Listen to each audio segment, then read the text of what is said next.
Bonjour! Bienvenue sur le podcast Je marche donc je pense. Un podcast par Marie du Jardin des Talents. Des réflexions très personnelles sur la connaissance de soi.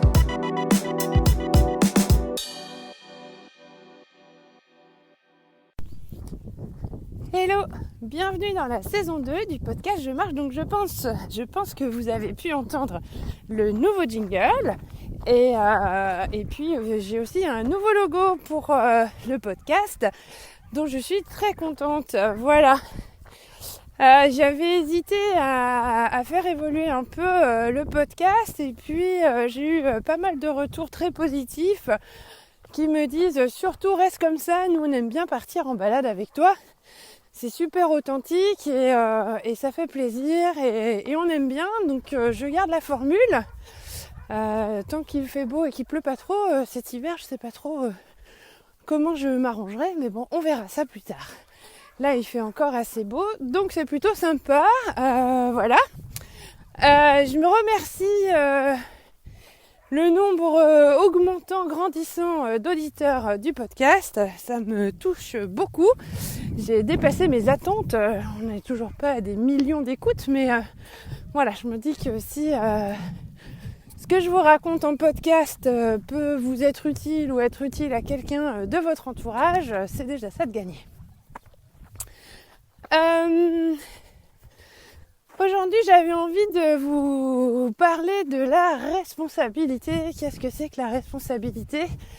Et comment on envisage la responsabilité quand on dit on est tous responsables de notre vie, on a tendance à parfois mal interpréter le mot responsable et puis à souvent se dédouaner en mode pensée magique.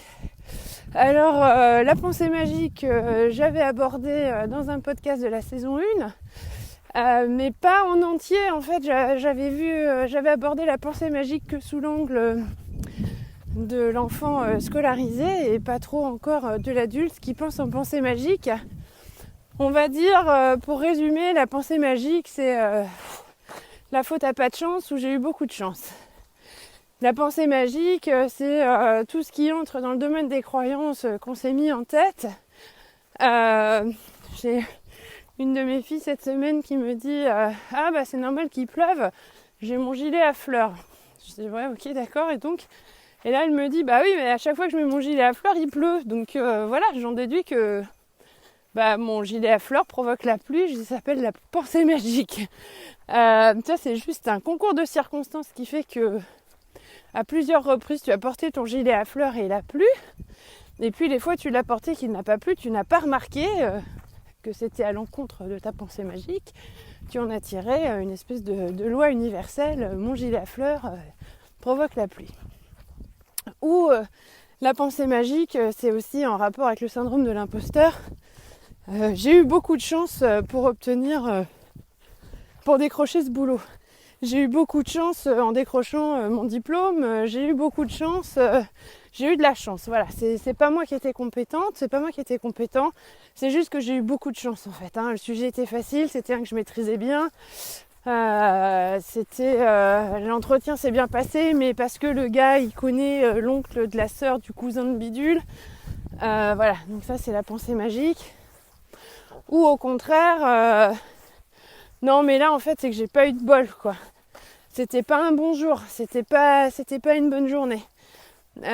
C'était pas le bon moment. C'était pas de ma faute en fait. C'est pas moi qui suis responsable. Donc tous, c'est assez normal, on a tendance à se cacher derrière des lois universelles que l'on crée avec notre cerveau et ça nous permet de sortir du cadre de la responsabilité. Et oui, une fois de plus, notre cerveau est extrêmement feignant et il aime pas trop être dans l'effort. Et se mettre dans l'effort demande de l'effort. Voilà, donc forcément, se réfugier derrière un c'est pas ma faute, se réfugier derrière des lois universelles créées par son cerveau. C'est pratique, c'est simple, c'est facile. Le cerveau est content, il a sa dose. Nous, on botte en touche.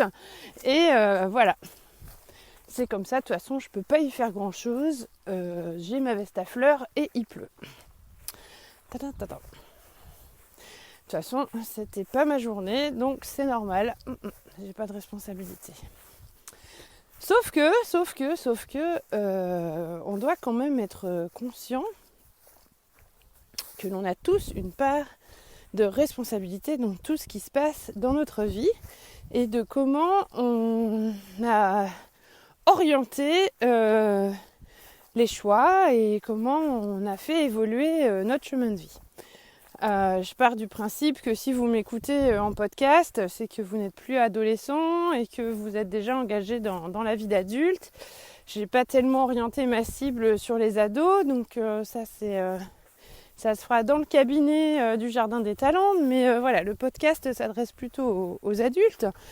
Et donc je pars du principe que si vous êtes en train de m'écouter là maintenant pendant le podcast, c'est que vous vous êtes déjà interrogé sur certaines choses.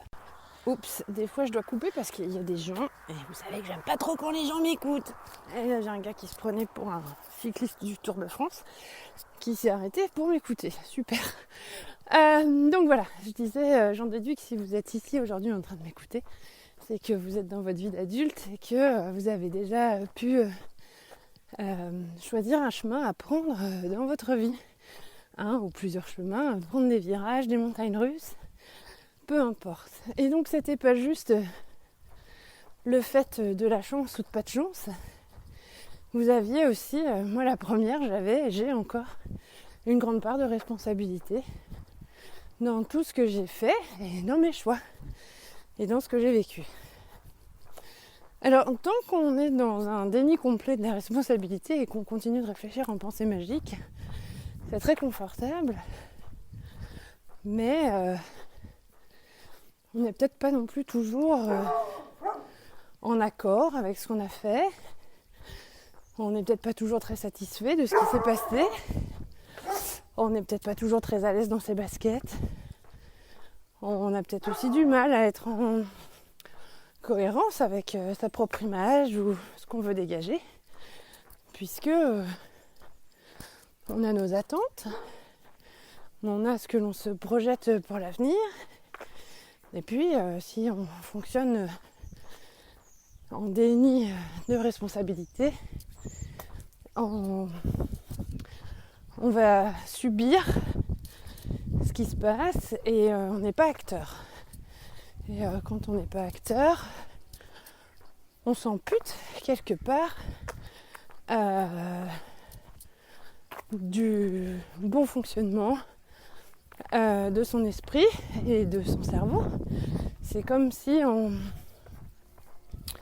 ne donnait pas l'accès à son esprit qui est lié à cet organe musculaire. Je sais pas trop, moi je suis pas spécialisée en SVT, je saurais pas comment définir le cerveau. J'écoutais une conférence l'autre jour de neurosciences avec une spécialiste du cerveau qui disait qu'il fallait pas appeler le cerveau un muscle. Donc voilà, parce que c'est un organe, je sais pas, mais en tout cas l'esprit est lié au fonctionnement du cerveau. Donc si on ne fonctionne qu'en pensée magique, chance, pas de chance, on provoque une amputation de son cerveau, on lui enlève tout ce qui fait de lui qu'il est capable de raisonner et de réfléchir, et l'essence même de l'existence du cerveau, on va dire. Et donc finalement, il se met en pause et il est disponible pour autre chose, mais il n'est pas acteur. Il devient complètement passif. Il est le petit cerveau là, allongé dans son hamac tranquille. Et j'ai de la chance ou j'ai pas de chance. Et il se balance entre les deux, tranquille. De temps en temps, il a un petit sursaut. S'il y a un coup de pas de chance, il va peut-être rebondir en disant « Oula, mais là je suis pas d'accord. Je vais peut-être reprendre ça en main. » Ou alors rebondir à ce qu'il assimile à un coup de bol et laisse s'en réjouir et rebondir sur l'occasion pour continuer son chemin. Mais voilà, tant qu'on est dans ce mode de fonctionnement, moi je visualise, ça va être mon image mentale à moi, d'un espèce de blob feignant, je sais pas pourquoi je le visualise violet là, un espèce comme les gros bonhommes M&M's là, mais tout mou, qui serait allongé dans un hamac avec un petit cocktail à la main là, sous ses palmiers, qui se la coule douce et qui est pas du tout actif quoi, hein, voilà, qui est pas dans l'effort, qui est pas dans l'action, qui se laisse porter par le vent et tranquille mimile. Mimile le cerveau au repos. Et donc mimile le cerveau au repos, c'est pas très constructif et surtout on n'avance pas. Donc à un moment donné, on doit prendre conscience, mais pleinement conscience de sa part de responsabilité dans ce que l'on fait, dans nos choix, dans nos prises de décision, dans nos actions, dans nos émotions, voilà. Je pourrais commencer par les réactions débordantes. Quand on a affaire à une personne qui va avoir des réactions débordantes, j'ai déjà abordé les réactions débordantes dans d'autres podcasts. Je peux revite fait donner une définition. Une réaction débordante, c'est la colère, la bouderie, des larmes, des cris, voilà. C'est l'expression d'émotions de façon incontrôlée et en mode trop, quoi. Voilà. Donc quand on a affaire à une personne qui peut avoir des réactions débordantes, souvent à froid, quand on essaye de reparler justement du sujet qui a provoqué des réactions débordantes, la personne en réaction débordante a tendance à dire « Non mais tu m'as cherché quand même. Hein, je veux pas dire, mais bon, tu m'as bien provoqué sur ce coup-là. » Alors il y a une chose que j'ai apprise il y a déjà très longtemps, c'est que l'on ne provoque pas et on ne cherche pas. On est chacun responsable de ses émotions et de ses réactions. Je suis une personne qui peut avoir des réactions débordantes et je les assume pleinement.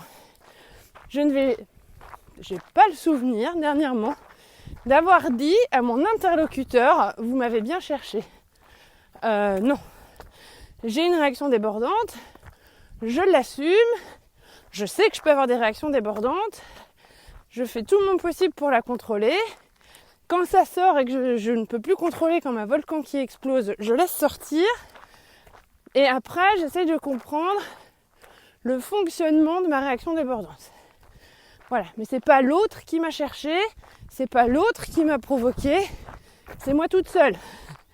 C'est à l'intérieur. C'est ma psy me dit, l'adulte va bien, c'est l'enfant blessé à l'intérieur qui va mal. Et forcément, toutes nos réactions, en tout cas liées aux émotions, sont liées à l'enfant intérieur qui a été blessé. Et il y a différents enfants à l'intérieur. L'autre jour, elle me dit, bon, ça c'est la petite Marie blessée à l'école qui réagit. Ah oui, peut-être. Voilà, après, il y a peut-être la Marie ado qui s'est fait lourder comme une grosse merde et qui réagit.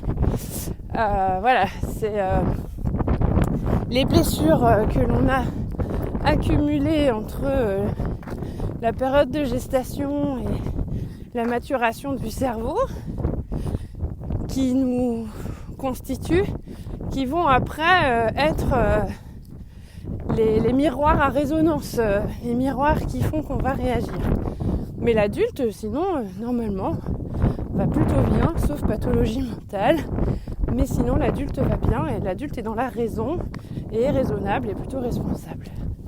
Et le fait de se cacher derrière la pensée magique relève aussi quand même d'un fonctionnement très infantile et puéril. Ce sont les enfants qui créent des pensées magiques, c'est pas les adultes. Les adultes, en pleine possession de leur fonctionnement mental et cérébral ne créent pas de pensée magique. Voilà. Donc la responsabilité vis-à-vis de ces réactions débordantes, je pense que la première chose à intégrer si on a envie de faire évoluer ces réactions débordantes, on en a tous, mais on a aussi tous les outils, c'est aussi le rôle du coach, c'est ma formation en ce moment, c'est d'apporter une caisse à outils et de voir ensemble, à un moment donné de la prise en charge de coaching, quels outils peuvent être bénéfiques justement pour arriver à faire évoluer tel ou tel comportement. Mais un adulte a toujours des outils pour pouvoir apprendre à contrôler justement ses réactions débordantes et à ne pas les laisser déborder. Un adulte responsable ne se laisse pas déborder et peut réagir avec calme et diplomatie en toute situation.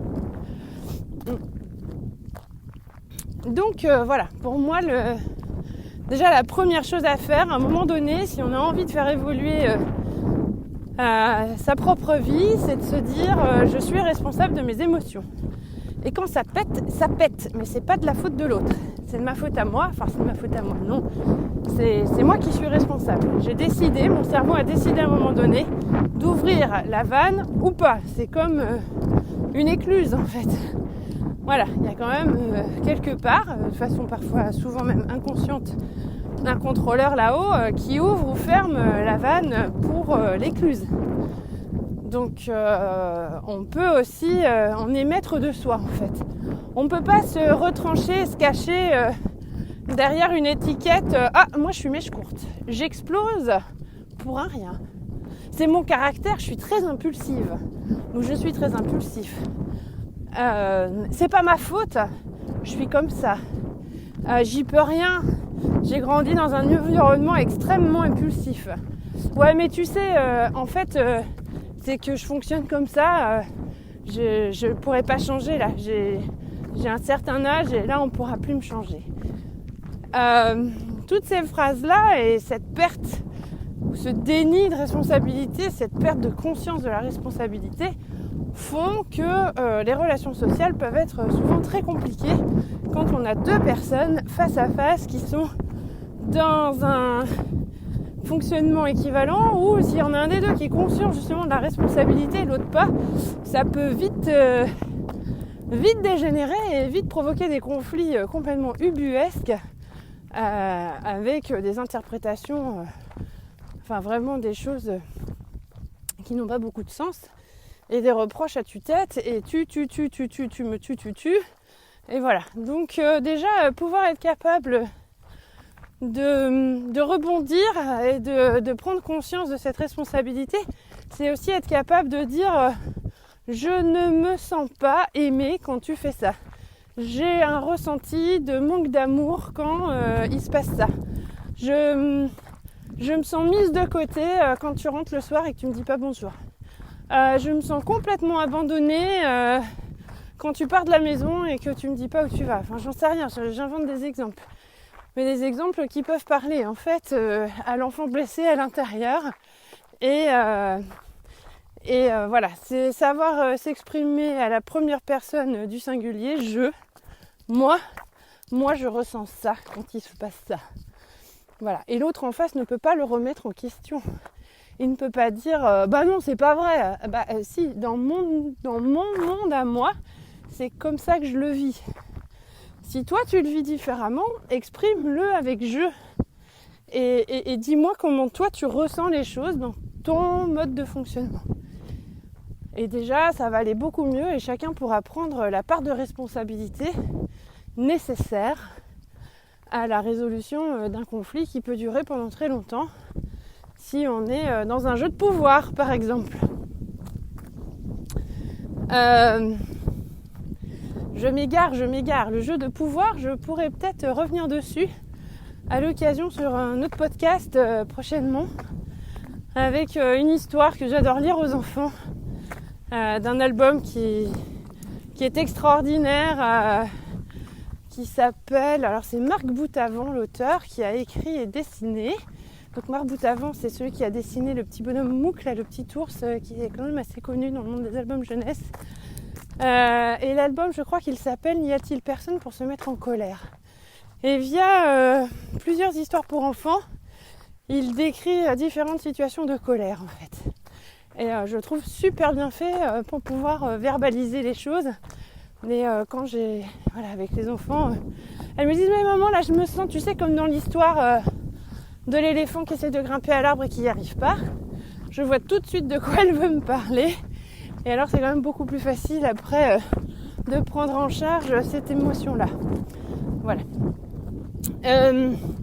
Donc, quand on n'est pas dans la responsabilité de la gestion de ses émotions et de son propre fonctionnement, on met forcément les autres dans des situations de jeu de pouvoir, puisque on s'estime être comme ça, ne pas pouvoir changer ni évoluer, sortir d'un moule tout fait. Finalement, le tout premier podcast s'appelle « Et si on nous mettait dans des cases ?» Et j'abordais le fait que la société peut nous mettre dans des cases, mais au final, souvent, la première personne qui nous met nous-mêmes dans une case, c'est nous-mêmes. C'est nous-mêmes. L'année dernière, on a accueilli une jeune Allemande à la maison pendant 3 mois, dans le cadre d'un échange, et à un moment donné, on a eu une discussion très très musclée.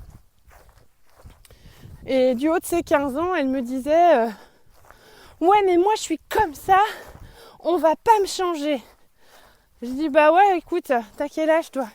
15 ans. Je dis si à 15 ans tu t'enfermes déjà dans un cadre, dans un moule, je dis ma grande, tu vas souffrir. Parce que si tu t'enfermes vraiment dans un je suis comme ça, on va pas pouvoir me changer, tu t'interdis toute évolution possible dans ta vie et ton rapport aux autres va être très compliqué. Effectivement, on a des modes de fonctionnement qui sont plus ou moins typiques d'un caractère, mais on a tous on a chacun en nous la responsabilité de le faire évoluer. Je vais prendre un exemple très très personnel. J'ai à ma responsabilité aujourd'hui d'être dans la capacité à entretenir des relations sociales plus ou moins neutres. J'insiste sur le neutre. Voilà. J'alterne des relations sociales qui sont soit extatiques, jouissives d'un point de vue intellectuel, avec des personnes riches qui fonctionnent comme moi. On n'a pas besoin de rentrer dans des explications. On s'ennuie pas avec du small talk et des oh il fait beau, il fait chaud, machin, tout ça là, des trucs qui m'intéressent pas du tout. Et j'ai autour de moi des personnes qui fonctionnent comme ça.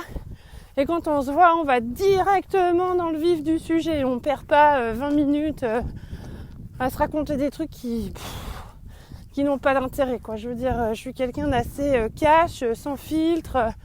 Et si j'ai 1 heure pour manger avec une copine, je vais pas m'embarrasser pendant une demi-heure à pipeleter, comme disait ma copine suisse, sur des trucs qui n'ont absolument aucun intérêt, quoi. Je veux dire, j'ai 1 heure, c'est pas pour se raconter des trucs chiants, quoi. C'est pour aller dans le vif du sujet. Alors il y a des personnes avec qui ça passe pas du tout, qui trouvent que je suis beaucoup trop cash, et puis il y en a avec qui ça se passe très bien, et qui sont aussi dans le même mode de fonctionnement. Voilà, la semaine dernière, je suis en train de... ça fait pas très longtemps que j'habite là où j'habite, donc je suis encore en train de rencontrer des nouvelles personnes, potentiellement des futurs amis, je sais pas, on verra.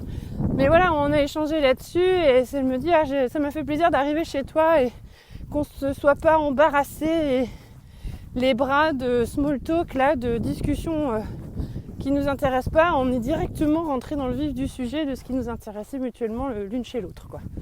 Voilà.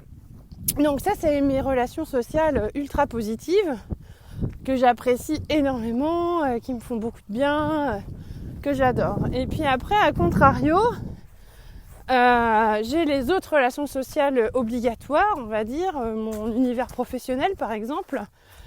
Je suis assez psychorigide sur certains trucs, et ça vient de mon fonctionnement atypique entre guillemets, mais j'ai pas envie de rester dans cette case atypique. Donc c'est pour ça que j'ai commencé ma phrase en disant, enfin mon paragraphe en disant, ma responsabilité aujourd'hui est d'arriver à avoir des relations sociales neutres. Parce que, par exemple, dans mon univers de travail, alors moi quand je suis au boulot, je parle boulot. Je vais pas m'encombrer de conversations qui ne m'intéressent pas non plus. Voilà. Après, chacun les trucs qui les intéressent, mais moi, il y a des trucs qui m'intéressent pas du tout. Et si je suis dans le cadre du travail, j'ai envie de parler boulot avec mes collègues. J'ai pas envie de parler de la dernière paire de chaussures. J'ai pas envie de parler des derniers trucs, des derniers machins, des travaux dans ma maison, tout ça. On s'en fout, je suis au boulot. Et moi, au boulot, j'ai envie de parler boulot. J'ai envie de parler du gamin de la classe de 3e qui pose problème. J'ai envie de parler d'un projet avec une autre classe. J'ai envie de parler de mes dernières lectures autour de la pédagogie. J'ai envie de pouvoir échanger sur tout ce que j'ai appris pendant le début de mon 3e master, celui en didactique des langues que j'ai pas terminé.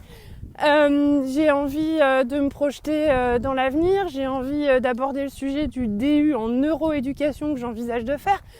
Enfin voilà, j'ai envie d'échanger avec des personnes qui sont intéressées par ce qu'elles font. J'ai envie d'échanger avec mes collègues de ma matière sur du contenu de ma matière. J'ai envie de pouvoir arriver et dire voilà, il y a les élections américaines, est-ce que tu les fais avec les 3e ? Moi j'hésite, est-ce qu'on pourrait trouver des documents ensemble ? Machin.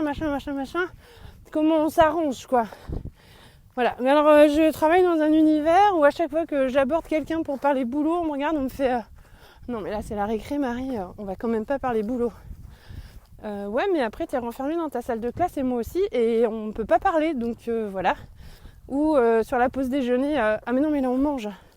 On va quand même pas parler boulot pendant le déjeuner. Ben oui mais après on se voit pas donc je vois pas à quel moment on pourra en parler. Et honnêtement, faire une pause déjeuner pour parler du programme télé de la veille, enfin moi perso ça m'intéresse pas, je juge pas les autres, mais moi ça m'apporte rien. Et c'est pas pour ça que je vais au boulot. Je vais au boulot pour parler avec d'autres adultes intéressés par les mêmes choses que moi. Et visiblement, ils ne s'intéressent pas aux mêmes choses que moi. Donc du coup, je suis hyper frustrée. Et donc du coup, les relations sociales sont très très très tendues dans mon travail. Et grâce à la psychologue qui me suit déjà depuis 1 an, on a réussi à mettre des mots MOTS sur les mots MAUX. Et j'arrive à comprendre comment mon propre fonctionnement peut déranger les autres et en quoi je suis responsable de ces relations négatives entre eux et moi et eux. Tout est question de résonance et de miroir et de ce que ça dégage chez l'autre. Et donc, si j'ai envie de pouvoir provoquer des réactions positives chez mes collègues, il va falloir que je contrôle ce que je dis et mon vocabulaire et ce dont j'ai envie de parler et que je m'oblige à avoir des conversations sur des trucs qui ne m'intéressent absolument pas. Parce que pour eux, ça va être important de pouvoir échanger sur la dernière application d'achat en ligne que je n'utilise pas ou les promotions du papier peint chez Monsieur Bricolage qui m'intéresse pas non plus ou je sais pas moi, enfin on vit pas pareil eux et moi et je me sens toujours en décalage et quand j'essaie d'apporter ma plus-value à une conversation, c'est tout de suite 12 regards et je me fais, j'ai l'impression de me faire mitrailler à chaque fois. Voilà, donc plutôt que de me poser en victime de ça, aujourd'hui j'ai aussi envie d'être actrice et de pouvoir en tirer ma pleine responsabilité.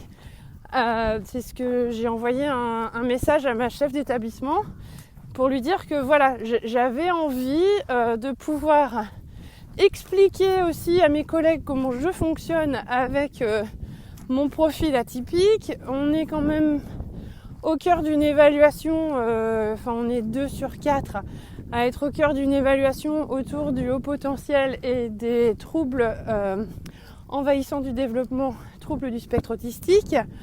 C'est pas pour rien et nos demandes ont été prises en compte et voilà, on a des rendez-vous, on a des choses qui sont faites, donc on sait aujourd'hui que il y a une spécificité du fonctionnement, mais j'en suis consciente et j'ai pas envie de me retrancher derrière ah non mais moi je suis potentiellement Asperger léger Donc je suis comme ça et je bouge pas.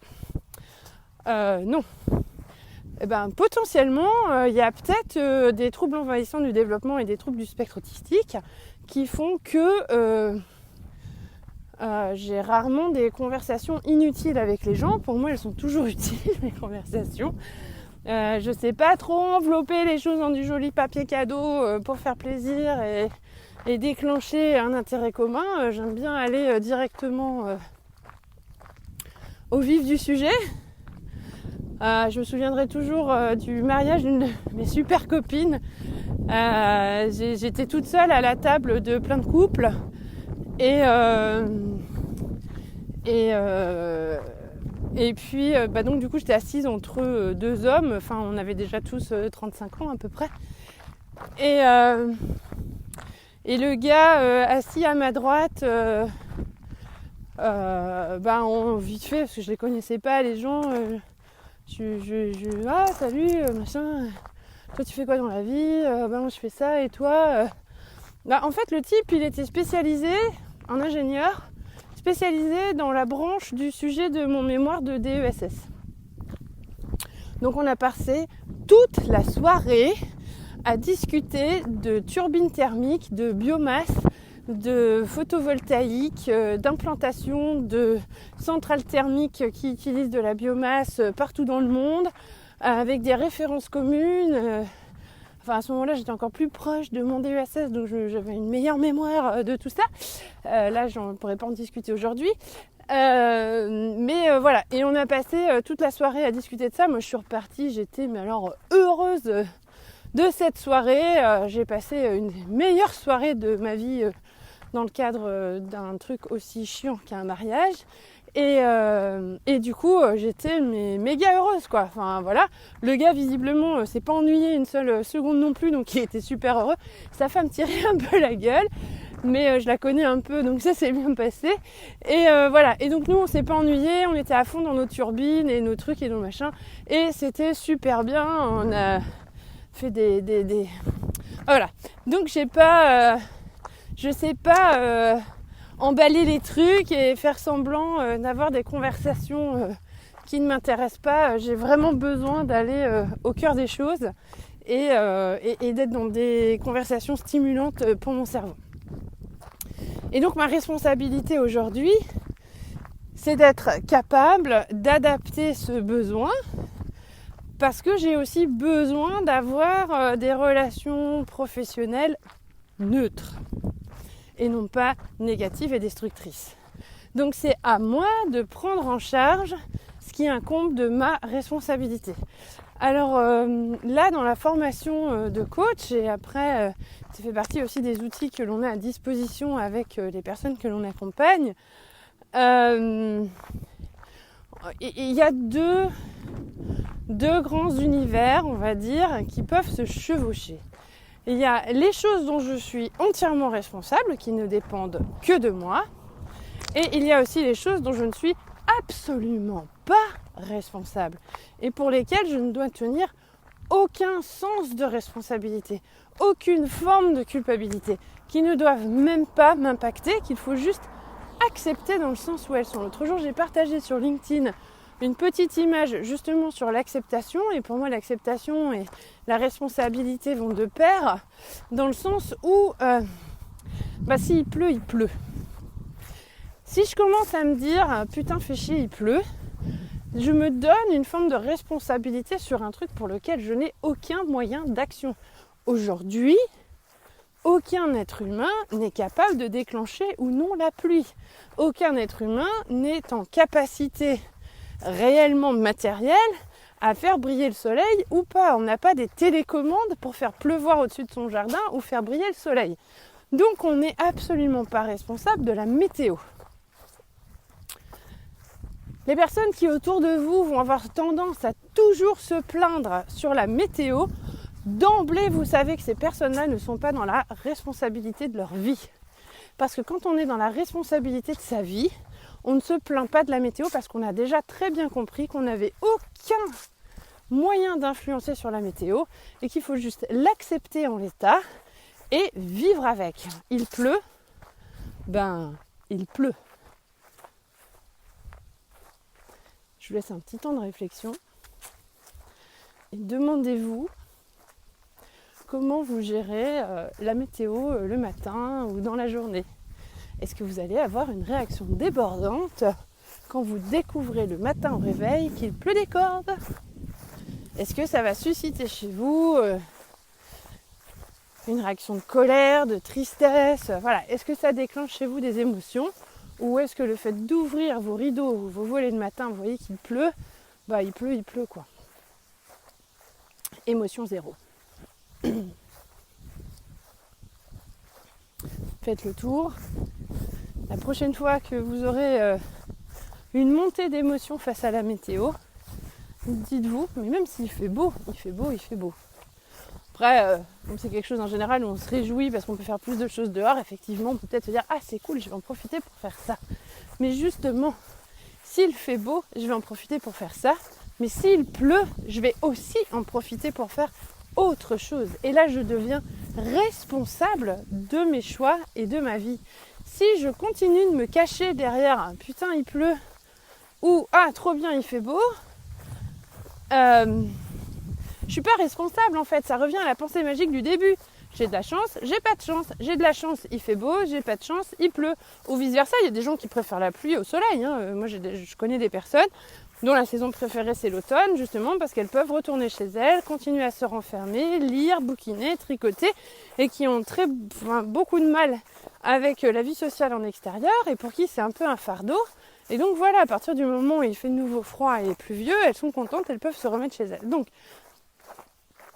à partir du moment où on ressent des émotions un peu trop fortes face à la météo, on peut tout de suite savoir qu'on n'est pas en phase avec sa propre responsabilité, puisque la météo, on ne peut pas la contrôler. Donc, c'est un apprentissage de l'acceptation. L'enfant de 4 ans va avoir une réaction débordante face à la météo, il a 4 ans. À partir de 7-8 ans, on attend de l'enfant d'être capable d'être dans la raison. On appelle l'âge de raison, on dit qu'un enfant est dans l'âge de raison à partir de 7 ans. Donc en théorie, à partir de 7 ans, un enfant est capable d'entendre les choses et d'être dans une gestion de ses émotions pour qu'elles soient moins débordantes. Tout dépend des enfants, c'est pas 7 ans tout pile non plus. Donc si vous êtes du genre à être en réaction débordante, c'est que... moi la première, je suis aussi quelqu'un sujette aux réactions débordantes et je sais que c'est lié à des chocs traumatiques avant l'âge de 7 ans. Voilà, mais on essaye d'aller creuser, chercher à l'aide d'un psy si on a envie, si on veut résoudre ça, ou il y a plein d'autres techniques aussi pour arriver à sortir de cet engrenage. Donc dans les sphères de je suis responsable, je ne suis pas responsable, tout ce qui est extérieur à soi-même, on n'en est pas responsable. Le Covid, on n'en est pas responsable. On n'a aucune part de responsabilité, nous ici, avec le Covid. Sauf si bien sûr, on ne respecte pas les gestes barrières, qu'on se met en danger, qu'on fait des choses complètement insensées. À partir du moment où le Covid est arrivé, effectivement, ça a impacté énormément d'entreprises qui n'avaient pas de responsabilité face à l'arrivée du Covid. Après, certains se sont sentis plus responsables que d'autres.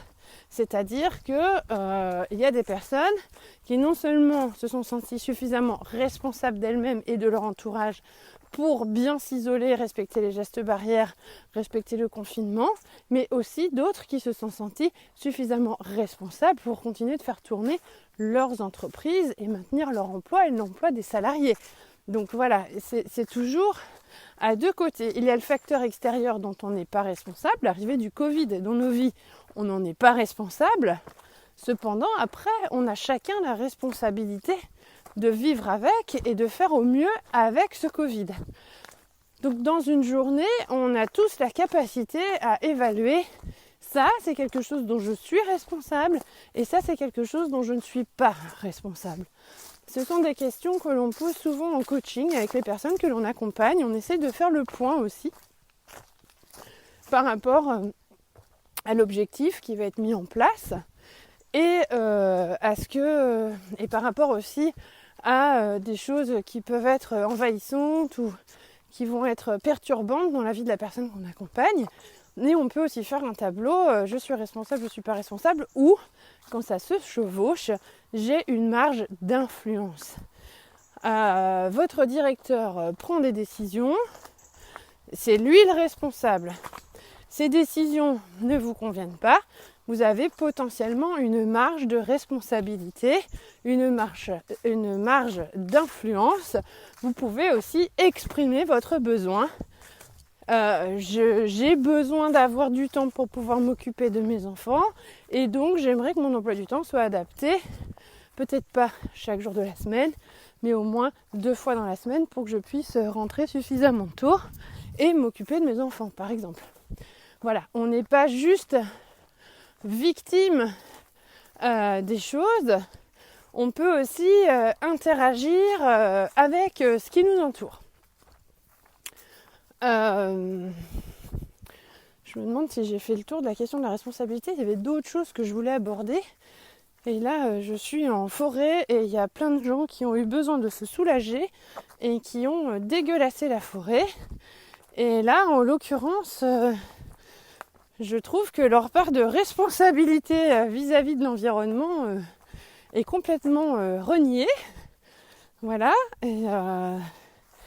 Et qu'ils auraient pu prévoir des petits sacs poubelles dans leur voiture pour mettre leur papier dégueu.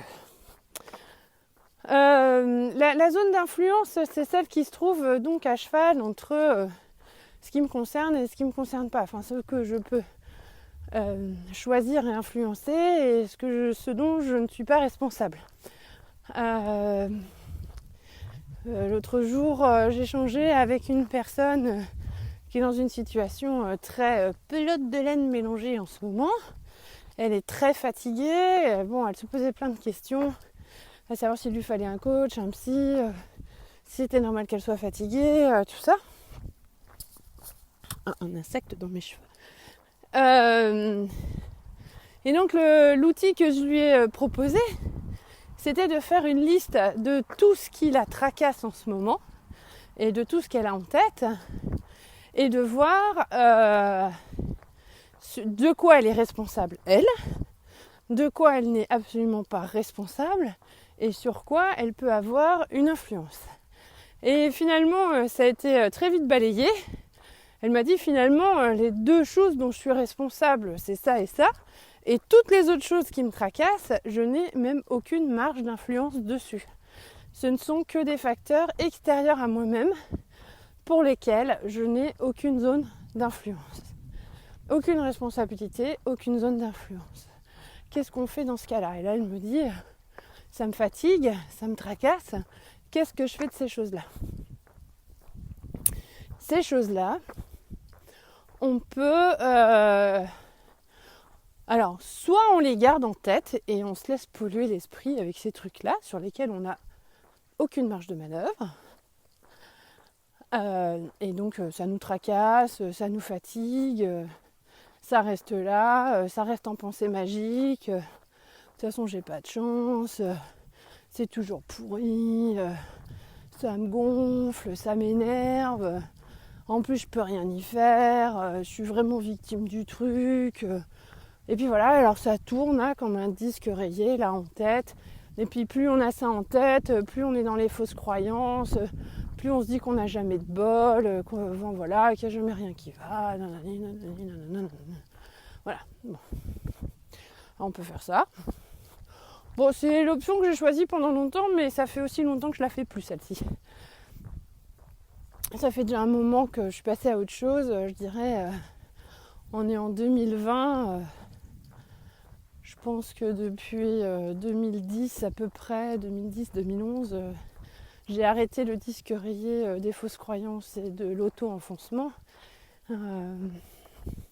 2012 a plus été un déclencheur en fait où je me suis dit ma grande, tu prends ta vie en main quoi. Allez, pour être exact 2013. Mais voilà, donc ça fait déjà quelques années que j'ai décidé de sortir du disque rayé et de me dire que j'avais juste pas de bol. Parce que j'ai été confrontée, c'est aussi une technique de coach. Alors nous en coaching on va pas si loin, mais là c'était une personne proche de moi qui l'a fait, c'est le cercle vicieux, le pire du pire. De s'imaginer le pire du pire. Et si, voilà, alors tu penses que t'as pas de bol là-dessus, et donc qu'est-ce qui va se passer? Ok. Et si t'as encore pas de bol, qu'est-ce qui va se passer? Et si t'as encore pas de bol, qu'est-ce qui va se passer? Voilà. Et là, ce coach, entre guillemets, là, m'a plongé dans une vision tellement horrible de ma vie si je ne me reprenais pas en main et si je ne devenais pas responsable de mes propres choix, si je continuais de penser que j'étais juste victime et que j'avais juste pas de bol.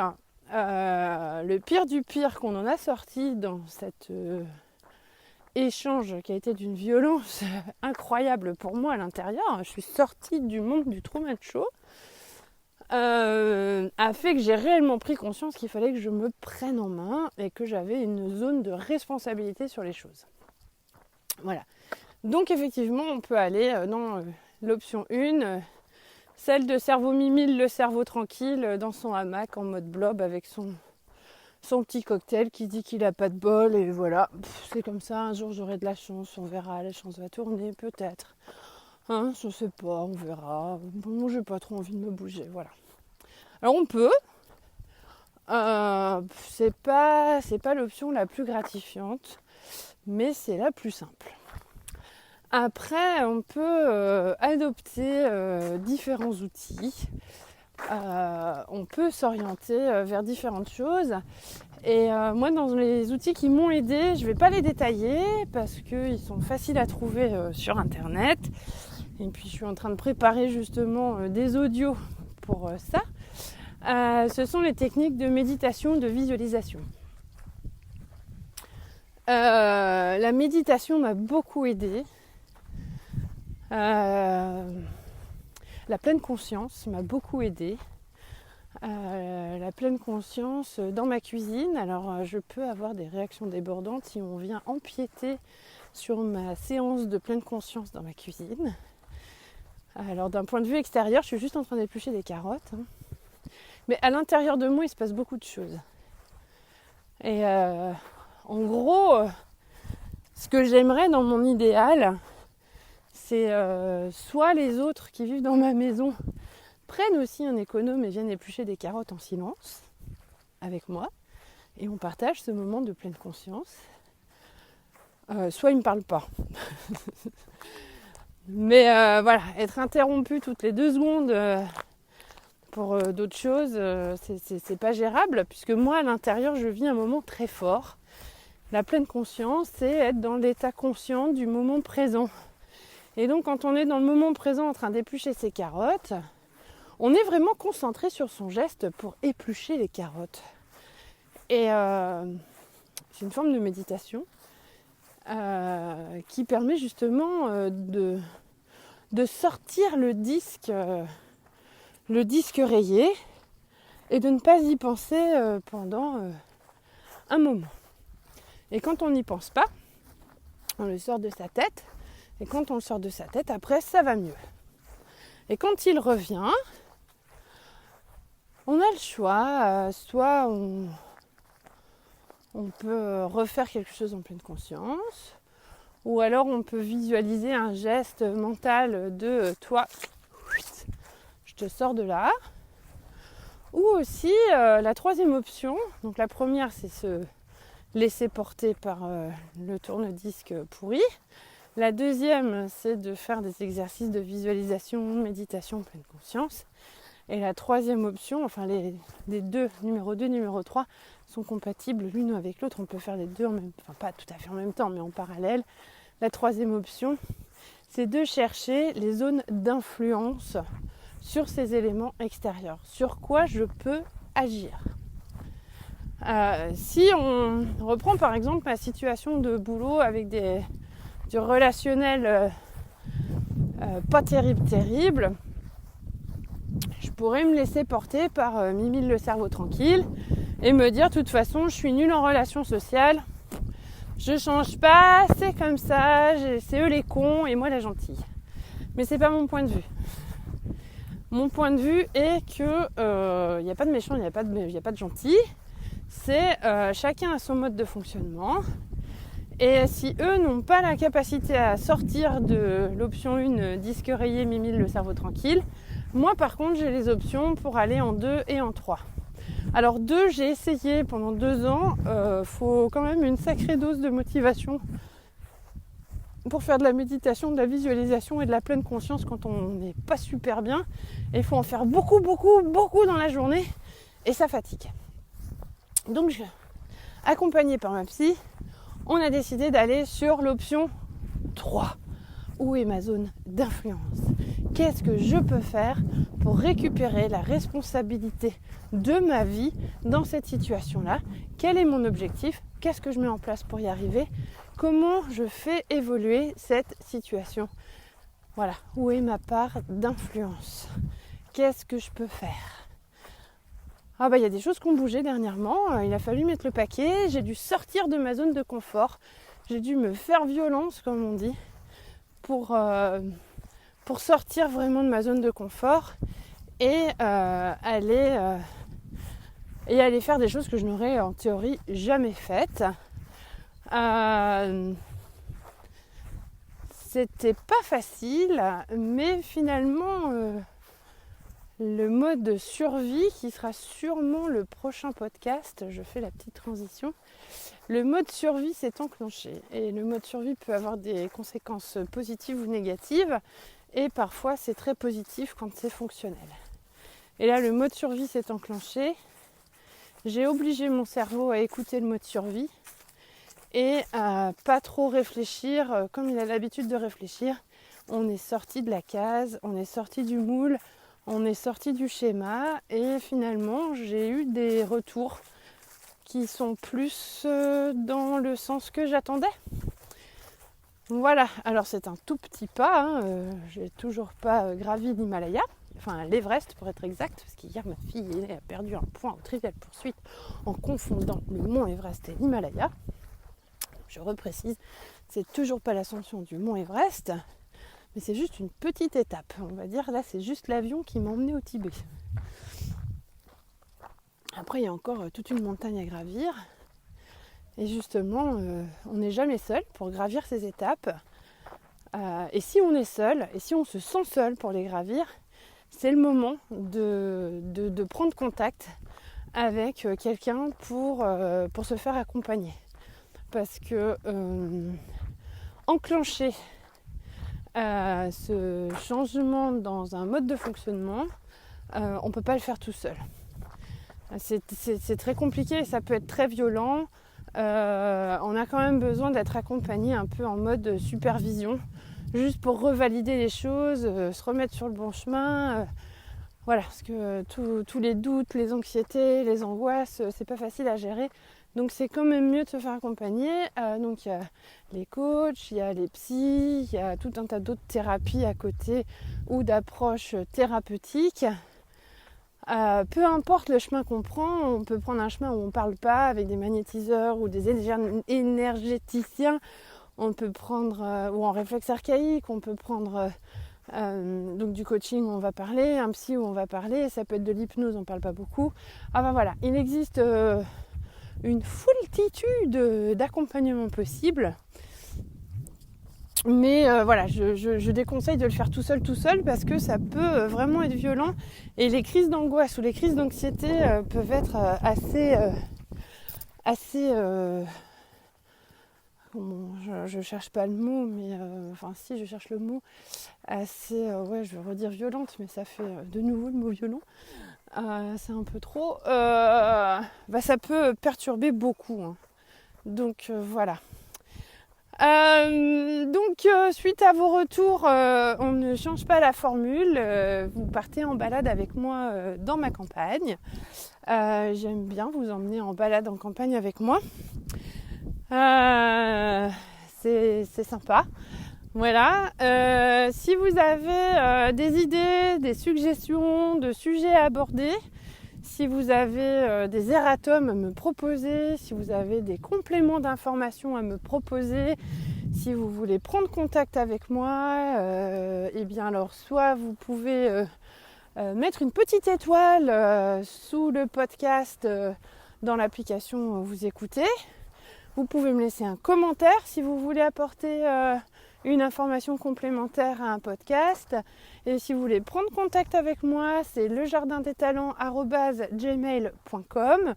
Le site internet est en cours de construction et le cabinet devrait ouvrir début octobre. Voilà, ça sera un accompagnement plutôt dédié aux jeunes et aux jeunes, aux ados, aux étudiants, aux familles, avec des groupes de parole. Voilà, il y a pas mal de choses qui se préparent. Je travaillerai en physique, mais aussi en visio, et je peux me déplacer. Je vous souhaite une très très belle journée, et puis à très bientôt pour un prochain podcast.